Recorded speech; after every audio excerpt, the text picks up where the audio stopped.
1973년 이후 20여 년 넘게 미군 군수물자 유통사업소로 활용되다 국토교통부로 반환된 이후 방치됐던 공간이 주민품으로 돌아갑니다. 영도 문화도시 브랜드가 디자인계의 아카데미, 칸 오스카상으로 불리는 세계적인 디자인상을 모두 휩쓸었습니다. 전 세계가 주목하는 디자인 한선익기를 소개합니다. 전세 사기 피해 규모가 전국적으로 커지는 가운데 부산시가 전세 사기 피해 대책 마련에 나섭니다. 시는 전세 사기 대응 전담팀을 꾸려 전세 사기에 적극 대응하기로 했습니다. 부산시 교육청이 학교 급식 종사자들의 근무 환경 개선 대책을 발표했습니다. 조리원을 획기적으로 늘리고 조리실 환경을 개선할 계획인데 실효를 거둘지 주목됩니다.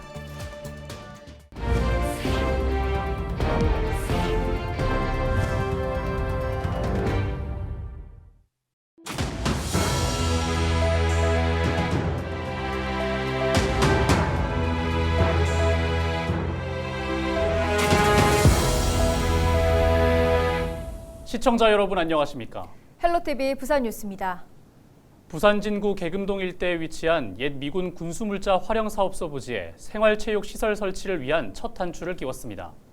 해당 부지는 지역 발전의 걸림돌은 물론 주민들 간의 소통 단절의 원인으로 꼽히면서 지역의 가장 큰 수건 사업이었는데요. 보도에 김한식 기자입니다. 도심 한가운데 자리한 부지. 전체 면적만 2만 9천여 제곱미터로 사람들의 접근을 막기 위해 철조망까지 설치됐습니다. 별다른 시설물 없이 남아있는 공터에는 잡풀이 난 흔적만 남아있습니다.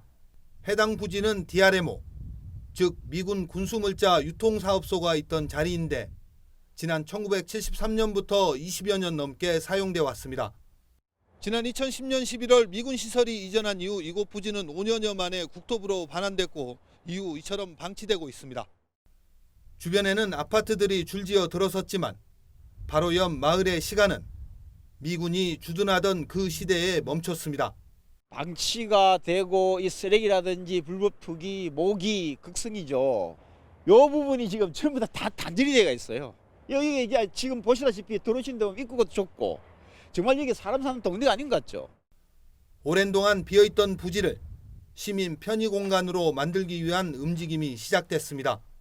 부산 진구와 이현승 의원, 국가철도공단은 최근 DRMO 부지 일부를 생활체육시설로 만들기 위한 업무 협약을 체결했습니다.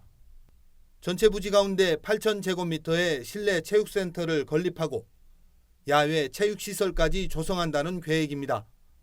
주민들의 의견을 잘 듣고 주민들이 원하는 생활체육시설 조성을 통해서 국민이 더욱 건강하고 삶의 질을 높이는 데 최선을 다하겠습니다.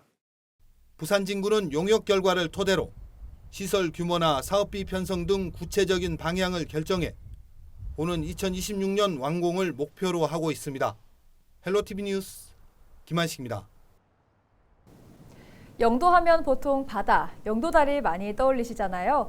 그런데 최근에 연결이라는 지역의 정체성을 살린 영도의 도시 브랜드가 전 세계에서 주목받고 있다고 합니다. 네, 영도 문화도시 브랜드 한선익기 방식이 긍정적인 평가를 얻으면서 디자인계의 아카데미, 칸, 오스카상으로 불리는 세계적인 디자인 어워드를 모두 휩쓸었다고 합니다. 안수민 기자가 취재했습니다. 하나의 선이 그림이 됐습니다. 바다 위에 떠 있는 구름부터 영도 중앙에 자리 잡고 있는 복례산, 해안가를 따라 늘어선 조선소의 크레인과 흰여울 마을까지 모두 영도의 풍경입니다. 연결이라는 영도의 정체성을 한선익기로 표현했습니다. 여타 도시 브랜드처럼 특정 장소나 캐릭터, 슬로건을 활용하는 대신 디자인 자체의 정체성을 담은 것이 차별점입니다.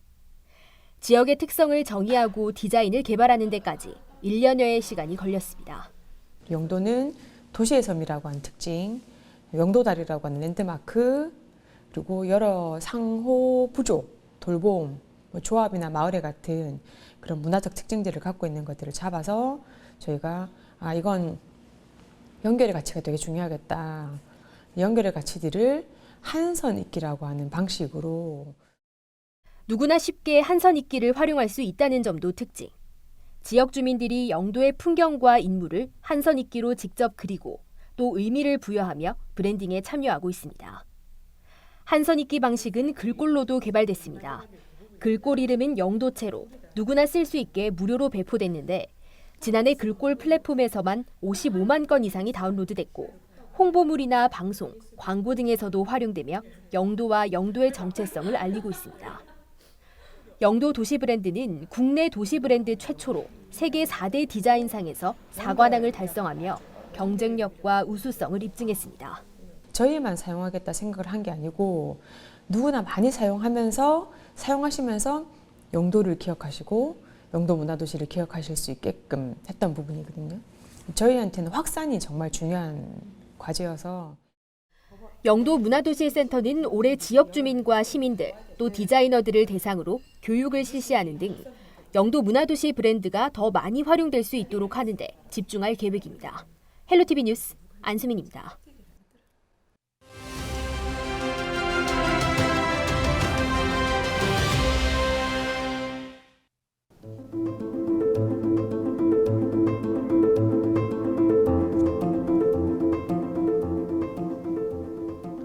정부가 전세 사기 피해자 지원에 나섰습니다. 우선 특별법을 만든다는 계획인데요. 특별법의 주요 내용을 보면 주택이 경매로 넘어갈 경우 피해 임차인에게 우선 매수권을 줍니다. 임차인 우선 매수권은 세입자가 살고 있는 주택이 경매에 넘어가 제3자에게 낙찰되더라도 세입자가 해당 낙찰 금액을 법원에 내면 우선 매수를 할 수 있는 권리입니다. 만약 임차인이 매수를 원하지 않으면 LH 등 공공기관이 대신 매수를 해 피해자들에게 임대합니다.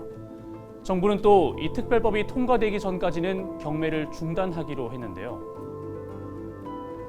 문제는 떼인 보증금을 돌려받을 길이 보이지 않는다는 겁니다. 원희룡 국토교통부 장관은 돌려받지 못한 전세 보증금을 혈세로 지급해달라는 주장은 수용할 수 없다고 말했습니다. 대신 이외에 국가가 할 수 있는 것은 모두 수용해 특별법에 반영하겠다고 밝혔습니다. 데일리 브리핑이었습니다. 부산시가 전세 사기 피해자에게 대출이자를 지원하겠다고 나섰습니다. 전세 사기 피해 규모가 전국적으로 커지는 가운데 부산시는 전세 사기 대응 전담팀을 꾸리고 전세 피해 확인서를 받은 피해자를 대상으로 버팀목 전세자금 대출이자를 2년 전액 지원하겠다고 밝혔습니다. 또 피해자가 소상공인이라면 업체당 3천만 원 이내로 3년 동안 융자의 일부를 지원할 계획입니다. 또 경매 등으로 이사가 불가피한 경우 임대료가 시세의 30% 수준인 공공임대주택을 공급하고 세대당 이사비 150만 원을 지원하겠다고 밝혔습니다. 다른 곳으로 이사하는 피해자에 대해서도 2년 동안 월세 40만 원을 지원하겠다고 말했습니다. 한편 부산지방변호사회도 무료 법률 상담을 지원하고 소송 구조 제도를 적극적으로 활용할 수 있도록 협조할 계획입니다. 부산시 교육청이 24일 긴급 기자회견을 열고 학교 급식 종사자들의 근무 환경 개선 대책을 발표했습니다. 부산교육청은 조리원을 획기적으로 늘리고 조리실 환경 개선, 학교 급식 종사자 폐질환 예방 방안 등을 추진할 계획입니다. 이를 위해 2024년부터 3년간 매년 100명씩 총 300명 규모의 인력을 추가로 배치하기로 했습니다. 환기 설비는 오는 2026년까지 전면 교체하고 학교 급식실 내 가스식 조리기구를 전기식으로 전면 교체할 예정입니다. 학교 급식 종사자 폐암 검진 대상을 전면 확대하고 폐암을 조기에 발견하기 위해 종사자에게 저설량 PET 검사를 매년 1회 지원할 예정입니다. 영도구에서 실종된 한순심 씨를 찾습니다. 한순심 씨는 지난 18일 영도구 함지그린 아파트 103동 앞에서 실종됐습니다. 한 씨의 체격은 160cm, 55kg가량으로 치매를 앓고 있습니다. 실종 당시 한 씨는 보라색 줄무늬 바지를 착용하고 있었습니다. 관련 신고는 국번 없이 182로 하면 됩니다.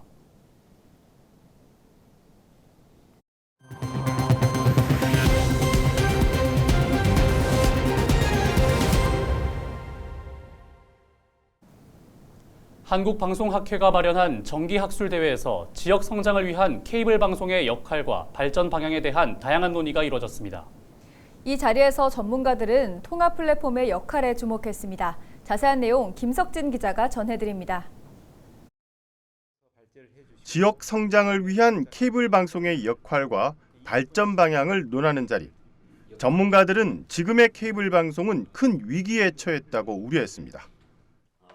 시청자는 감소하는 반면 채널은 다양화하면서 설 자리를 잃고 있다는 겁니다. 채널들이 대거 등장을 하고 앞으로도 새로운 매체들이 등장함으로써 지역 케이블 TV가 존립할 수 있는 그런 그 영역이 급격히 줄어들 수밖에 없다. 지역 경제 활성화를 위한 케이블 방송의 역할에도 주목했습니다. 지역 소상공인을 위한 TV 홈쇼핑이 그 예입니다. 규모의 경쟁에서 살아남기 위한 돌파구인 셈입니다. 이를 위해 정부의 관련 규제 완화, 케이블 방송의 지역 통합과 투자 확대 요구도 제기됐습니다. 최근에 출시되어 있는 이제 가지라든지 또는 지역 채널 커머스라든지 이런 일련의 활동들을 하고 있는데요. 이제 그런 활동들을 하면서 이제 지역민들의 어떤 의견이라든지 아니면 수요라든지 아니면 필요성들을 좀 충족시키기 위한 노력들이 있는데 그런 투자에 대비해서 정부의 지원이나 지역의 지원들은 좀 부족한 형편이고요. 케이블 방송은 지난 2월 지역 콘텐츠 통합 플랫폼인 가지를 선보인 바 있습니다. 가지는 전국 78개 권역의 지역 콘텐츠를 통합한 모바일 서비스입니다. 각 지역의 소식과 행사, 지역 채널 콘텐츠를 무료로 시청할 수 있고 지역 특산품도 거래가 가능합니다. 이런 통합 플랫폼 등으로 사업 영역을 확대해야 한다는 목소리가 나왔습니다. 우리가 언제까지 우리 국내에서의 균형 발전을 위한 기준에 얽매여서 글로벌을 바라보는 그 시간을 더 뒤로 늦추게 되는 그런 잘못을 계속 저지르지는 않을까 하는 걱정을 사업자의 한 사람으로서 갖게 됩니다. 한편 지난 21일과 22일 양일간 열린 이번 학술대회에선 급변하는 시대 미디어의 역할과 미래상을 주제로 40여 회의 열띤 토론을 벌였고 일부는 유튜브를 통해 선장 중계됐습니다.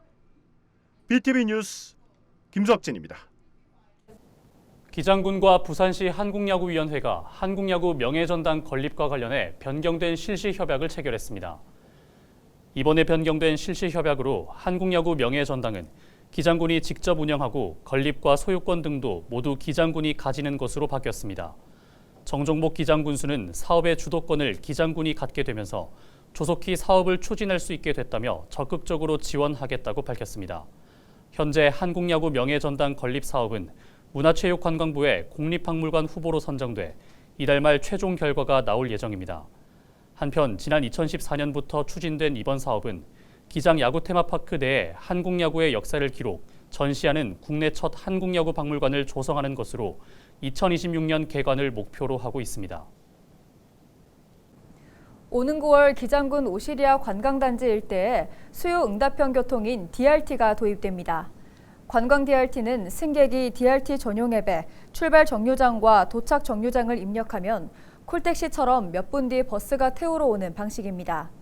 부산시는 오시리아에서 기장시장까지 8km 내를 운행하는 버스 5대를 도입해 1년간 시범 운영할 예정입니다. 시는 부산형 대중교통 혁신을 위한 DRT 도입과 함께 어린이 대중교통 요금 무료화와 대중교통 통합 할인 제도를 8월에서 9월에 도입할 계획이라고 밝혔습니다. 남천 2구역 재건축 지역인 남천 삼익비치 아파트 설계업체 변경을 둘러싼 논란이 일단락됐습니다. 법원이 A설계 종합건축사와 B건축사가 신청한 입찰 절차 진행 금지 가처분 신청을 기각했습니다. 남천 2구역 재건축 조합은 당초 A종합건축사무소와 설계 계약을 체결했지만 조합원과 갈등을 겪다 계약을 해지했습니다. 이후 입찰에서 B종합건축사무소로 설계업체를 변경했지만 입찰 과정에서 직원수 허위 기재로 선정 무효를 통보했습니다. 한편 남천 2구역 84제곱미터 기준 조합원 추가 분담금이 7억 원 수준으로 결정되면서 고액 분담금 논란이 일기도 했습니다. 남천동 삼익비치는 재개발 추진에 따른 기대감과 고액 분담금 등 영향으로 올해 1, 2월에만 40건이 거래돼 부산에서 가장 거래량이 많았습니다. 이상으로 뉴스를 마칩니다. 함께해 주신 여러분 고맙습니다.